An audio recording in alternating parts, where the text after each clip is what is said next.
お姉ちゃんが来た。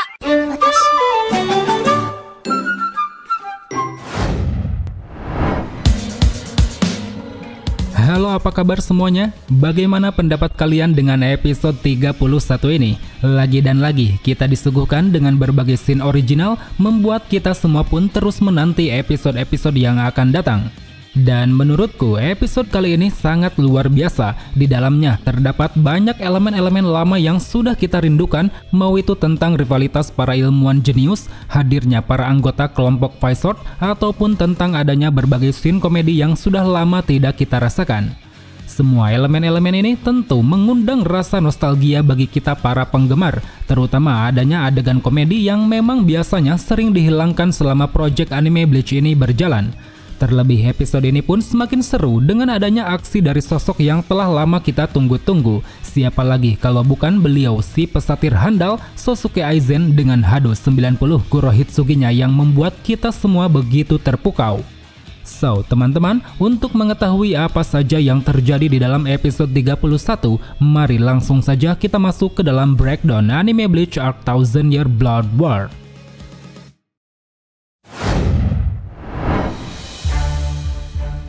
Episode 31 mengadaptasi 4 chapter sekaligus, yaitu dari chapter 621 sampai chapter 624. Mengambil judul di chapter 623, episode ini berjudul Melawan Penghakiman, selaras dengan premis yang dibangun yaitu bersatu padunya para aliansi untuk melawan Yhwach. Dan berikut adalah ulasan yang bisa kita bahas di episode kali ini, di antaranya Hado 90 Kurohitsugi Aizen. Episode ini dibuka dengan munculnya serangan gumpalan hitam Yhwach ke Soul Society, yang mana setelahnya kericuhan dan kegentingan pun terjadi pada semua Shinigami di sana. Secara keseluruhan, adegan ini hampir sama dengan yang ada di manga, cuman bedanya di sini terdapat beberapa shot Shinigami biasa yang sedang panik, termasuk Shino Madarame dan Yuki yang tengah berlari menjauhi kerumunan gumpalan hitam.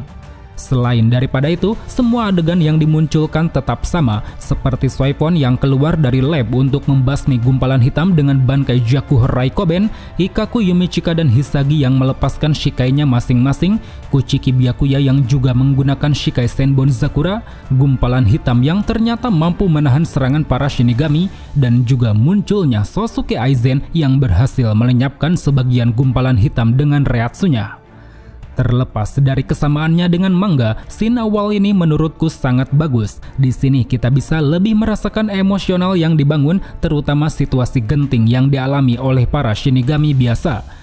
Apalagi setelahnya, kita juga ditunjukkan dengan perselisihan antara Kyoraku dan semua Shinigami, seperti Rukia yang menunjukkan amarah karena tidak bisa memaafkan perbuatan Aizen di masa lalu, Kyoraku yang mengungkapkan bahwa bantuan Aizen sangat diperlukan, para wakil kapten yang tetap tidak terima akan hal tersebut, Soifon yang menyebut jika ini sangat memalukan bagi Gotei 13, Kyoraku yang membungkam mereka semua dengan menyebut bahwa kejahatan harus dibalas dengan kejahatan lain, sampai akhirnya Kyoraku yang seolah ingin menunjukkan bukti pada mereka dengan menyuruh Aizen menggunakan kekuatannya untuk melenyapkan gumpalan hitam. Dari sanalah kita akhirnya ditunjukkan pada salah satu momen yang selama ini dinanti-nanti. Itu tiada lain adalah Sosuke Aizen yang menggunakan Hado nomor 90 Kurohitsugi. Terlihat animasi yang dibawakan benar-benar sangat memukau dengan perpaduan warna ungu dan hitam, efek CGI yang sangat mulus, dan juga lantunan irama musik yang mengiringinya membuat kita semua bisa lebih mengerti bagaimana kedahsyatan dari Hado 90 Kurohitsugi milik Aizen. Sedikit penjelasan, Hado 90 merupakan teknik Kido tingkat tinggi yang dapat menghasilkan tekanan gravitasi untuk menyegel target ke dalam kotak hitam. Siapapun yang tersegel di dalam kotak hitam ini, mereka akan tercabik-cabik dan tertusuk oleh beberapa tombak tajam. Dan sejauh ini, hanya Aizen yang diperlihatkan mampu menggunakan Hado Kurohitsugi, baik itu dengan merapalkan mantra atau tanpa merapalkannya.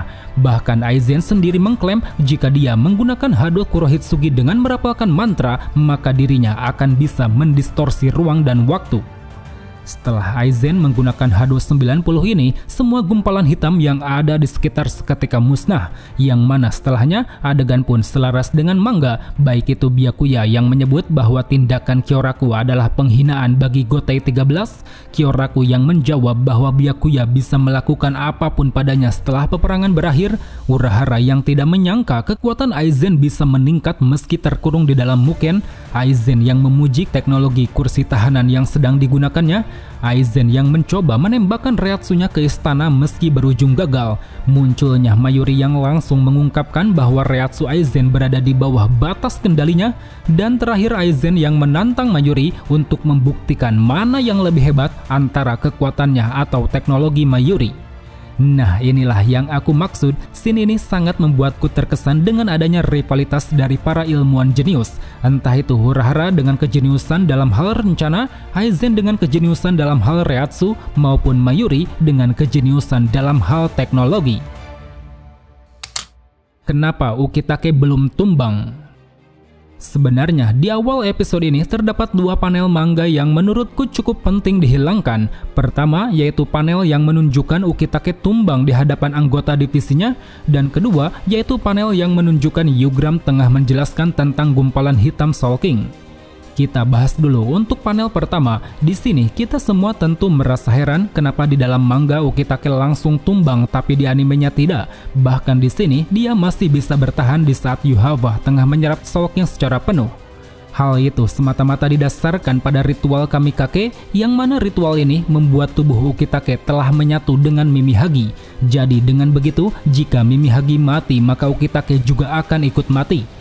Dan di sini di animenya, dikarenakan Yuhava tidak menyerap Mimihagi, hal itu pun membuat tubuh Ukitake masih bisa bertahan, atau dengan kata lain, sebelumnya Mimihagi bukan dihancurkan melainkan dihempaskan. Hal itu pun dibuktikan dengan adanya gumpalan hitam milik Mimihagi yang masih keluar dari tubuh Ukitake. Menilik dari perbedaan plot tersebut tentu membuat kita bertanya-tanya apa yang sedang direncanakan Tite Kubo untuk Ukitake dan Mimihagi. Apakah mereka berdua pada akhirnya akan tumbang sesuai dengan manga, ataukah mungkin salah satu dari mereka nantinya akan bisa bertahan hidup? Mengingat peran keduanya ini dinilai sangat penting, baik itu Mimihagi yang dapat mengcounter Almighty Yuhava maupun Ukitake yang mungkin saja dapat mengeluarkan kekuatan Bankai. Siapa yang tahu? Kemudian untuk panel kedua, di sini penjelasan Yugram tentang gumpalan hitam Soul King sama sekali tidak ada. Padahal di dalam panelnya, Yugram menyebut bahwa gumpalan hitam tersebut aman untuk para Quincy karena sekarang musuh Soul King adalah bangsa Shinigami. Namun meski dihilangkan, untungnya di sini kita mendapat satu buah petunjuk yang tertera di dalam eye-catching anime Bleach. Di sana dijelaskan bahwa gumpalan hitam tersebut adalah kekuatan asli milik Soul King yang tak bisa dibendung oleh tubuh Yuhava. Alasan kenapa dia menyerang Shinigami masih belum jelas. Ada kemungkinan itu disebabkan oleh reaksi alam bawah sadar Soul King, atau karena Soul King adalah seorang Quincy, ataukah dia sudah terkondensi karena kehendak Yuhava. Melihat fakta eye-catching di sini, aku merasa Tite Kubo ingin mengubah sudut pandang kita terhadap pernyataan Yugram di dalam manga. Karena memang jika diselami lebih dalam, pernyataan Yugram di sana terkesan tidak logis. Bagaimana bisa dia menyebut Soul King berada di pihak Quincy, padahal selama pertempuran berjalan, Soul King seakan memberi perlawanan pada Yuhava, salah satunya melalui Mimihagi. Mungkin itulah kira-kira alasan kenapa pernyataan Yugram diganti dengan satu eye-catching. Di sini Tite Kubo seolah ingin menutup plot hole dengan cara memberi kesan yang bias terkait alasan kenapa gumpalan hitam Soul King menyerang para Shinigami. Kebijaksanaan Kyoraku sebagai komandan. Di tengah perselisihannya dengan Mayuri, Aizen tiba-tiba mendapat sebuah serangan tak terduga. Serangan tersebut berasal dari Najakub yang saat itu melancarkan kemampuan Shrift-nya bernama The Underbelly. Sebuah kemampuan yang dapat menganalisa Reiatsu target, menguras Reiatsunya, dan membuatnya tak sadarkan diri. Dari sana adegan lalu berjalan sesuai dengan mangganya, baik itu Aizen yang tak bisa bergerak selama 5 menit, munculnya Stand Ritter Busby, Gigi, dan Lily, Kyoraku yang menyuruh Urahara untuk memimpin pembangunan gerbang menuju istana, Busby yang secara tiba-tiba menembak Najakub menggunakan laser api, serta Busby bersama Gigi dan Lily yang sepakat untuk membantu Shinigami dengan imbalan ikut ke istana. Selepas dari sana, kita akhirnya ditunjukkan dengan satu scene tambahan baru di episode 31. Scene baru ini menyoroti kebijaksanaan Kyoraku sebagai komandan Gotei 13 yang mampu membangun kembali semangat para pasukan. Saat itu, Kyoraku menyuruh semua Shinigami yang masih hidup untuk segera berkumpul di laboratorium. Mendengarnya, para Shinigami lalu berbondong-bondong menuju ke tempat lokasi. Meski mereka berjalan sambil tertatih-tatih, badannya dipenuhi luka, tapi semuanya tetap patuh seolah memikul harapan bahwa kekuatannya bisa sedikit membantu walaupun hanya sedikit. Di tengah situasi ini, Zaraki yang belum pulih sepenuhnya juga tak luput untuk mengikuti perintah. Dia yang diberi arahan oleh Nanao percaya bahwa Yachiru akan segera ditemukan oleh para divisi 11. Hingga setelah semuanya berkumpul di hadapan semua pasukan, Kyoraku menyampaikan situasi genting yang sedang terjadi. Dia mengungkapkan bahwa saat ini Yuhawa telah menyerap kekuatan Soul King. Akibatnya keseimbangan dunia mulai goyah. Tak hanya Soul Society, melainkan semua dunia sebentar lagi akan mengalami kehancuran.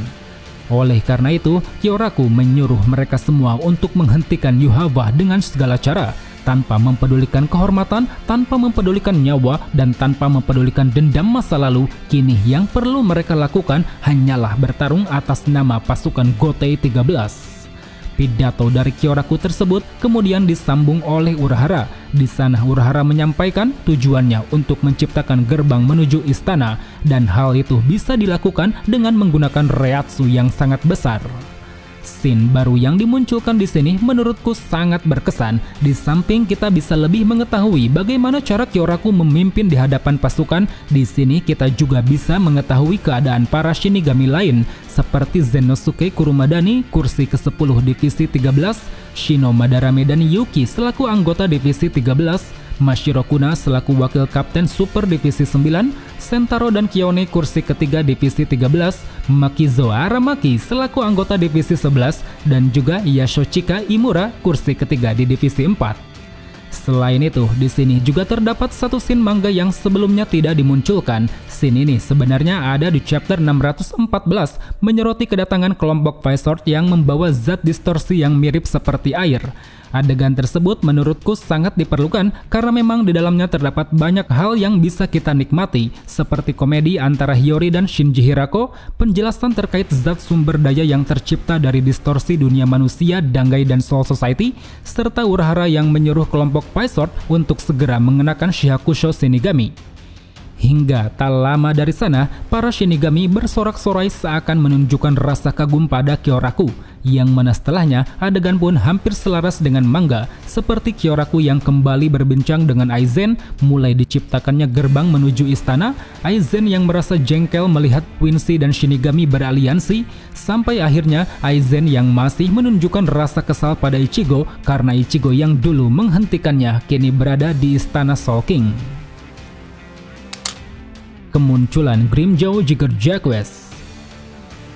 Setelah diperlihatkannya persiapan Gotei 13, kita lalu ditunjukkan dengan kondisi kelompok Ichigo yang sebelumnya terjatuh dari istana. Semua adegan yang terjadi di sini sebenarnya hampir sama dengan manga, seperti Ichigo yang terbangun dari pingsannya, Orihime yang kelelahan karena telah memulihkan mereka semua, Orihime yang menyebut bahwa Kon telah menyelamatkan Ichigo dari atas ketinggian, Yoroichi yang menyuruh mereka semua untuk bersiap kembali ke istana, Ichigo yang bertanya tentang bagaimana caranya, dan yang terakhir munculnya rival lama Kurosaki Ichigo yaitu Grimmjow Jiger Jaguars. Dari semua scene yang ditampilkan, sayangnya terdapat beberapa panel manga yang dihilangkan, baik itu Yoroichi yang menendang Ichigo untuk membangunkannya, aksi Orihime menyelamatkan Ichigo yang terjatuh, serta Kon yang menjadi bantalan pelindung ketika Ichigo mendarat. Di luar dari dihilangkannya panel-panel tersebut, aku pribadi cukup bernostalgia dengan hadirnya Kon di sini. Setelah sekian lama, kita akhirnya bisa menikmati bagaimana kelucuan tingkah laku Kon dan Ichigo. Begitupun dengan hadirnya sosok Grimmjow seakan menjadi bumbu penyedap munculnya para mantan musuh Ichigo. Kemudian di akhir credit scene, sebagai penutup episode 31, kita diperlihatkan pada Yuhawa yang telah berhasil menyerap semua kekuatan Soul King. Terlihat jelas di hadapan para Shoes Devil, Yuhawa kini berubah ke wujud yang serba hitam dengan banyak mata, yang mana hal itu seolah menandakan bahwa tujuannya untuk mengubah tatanan dunia akan segera terwujud. Menilik dari scene ini, aku sendiri sebenarnya masih dibuat penasaran perihal Mimihagi. Apakah dia masih hidup, mati diserap Yuhava, ataukah mati dihancurkan Yuhava? Karena jika Mimihagi masih hidup, kenapa Yugram menyebut Yuhava telah menyerap semua bagian Soul King? Dan jika Mimihagi mati diserap Yuhava, kenapa juga tubuh Ukitake masih belum tumbang? Di luar dari tanda tanya ini, mungkin dari kalian ada yang masih merasa janggal kenapa setelah Soul King diserap dunia tidak mengalami kehancuran. Hal itu dikarenakan Soul King pada dasarnya adalah entitas jiwa yang tidak hidup dan tidak mati. Mau dia ditusuk, ditebas, ataupun diserap, selagi kekuatannya masih ada, maka ketiga dunia akan tetap ada, tergantung siapa yang mengendalikannya. Dan sekarang dikarenakan kekuatan itu telah diserap oleh Yuhava, maka secara tidak langsung peran daripada Soul King sebagai penopang ketiga dunia telah berpindah tangan. Kemungkinan besar Yuhava membutuhkan waktu yang lama untuk menciptakan tatanan dunia baru, mengingat dia sendiri cukup kesulitan untuk bisa menguasai seluruh kekuatan Soul King.